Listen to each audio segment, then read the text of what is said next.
ರಾಜ್ಯದ ನಾನಾ ಜಿಲ್ಲೆಗಳ ಸಮಗ್ರ ಅಭಿವೃದ್ಧಿಗೆ ವೇಗ ನೀಡಲು ಸರ್ಕಾರ ಮುಂದಾಗಿದೆ.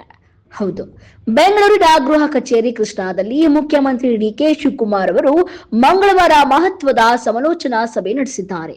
ಆಯಾ ಜಿಲ್ಲೆಗಳ ಅಭಿವೃದ್ಧಿ ಕಾರ್ಯಕ್ರಮಗಳ ಕುರಿತು ಸಂಬಂಧಪಟ್ಟ ಜಿಲ್ಲೆಗಳ ಸಚಿವರು ಹಾಗೂ ಕಾಂಗ್ರೆಸ್ ಶಾಸಕರ ಜೊತೆ ಪ್ರತ್ಯೇಕವಾಗಿ ಚರ್ಚೆ ನಡೆಸಿ ಅಭಿವೃದ್ಧಿ ಕಾಮಗಾರಿಗಳ ಪ್ರಗತಿ ಹಾಗೂ ಮುಂದಿನ ಕಾರ್ಯಯೋಜನೆಗಳ ಬಗ್ಗೆ ಮಾಹಿತಿ ಪಡೆದಿದ್ದಾರೆ.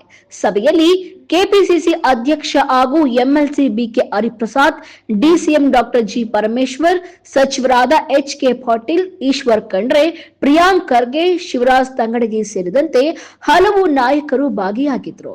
ಜಿಲ್ಲೆಗಳ ಅಗತ್ಯಗಳಿಗೆ ಅನುಗುಣವಾಗಿ ಅಭಿವೃದ್ಧಿ ಯೋಜನೆಗಳಿಗೆ ಆದ್ಯತೆ ನೀಡುವುದು ಹಾಗೂ ಕಾಮಗಾರಿಗಳಿಗೆ ವೇಗ ನೀಡುವ ಕುರಿತು ಸಭೆಯಲ್ಲಿ ಚರ್ಚೆ ನಡೆಸಲಾಗಿದೆ.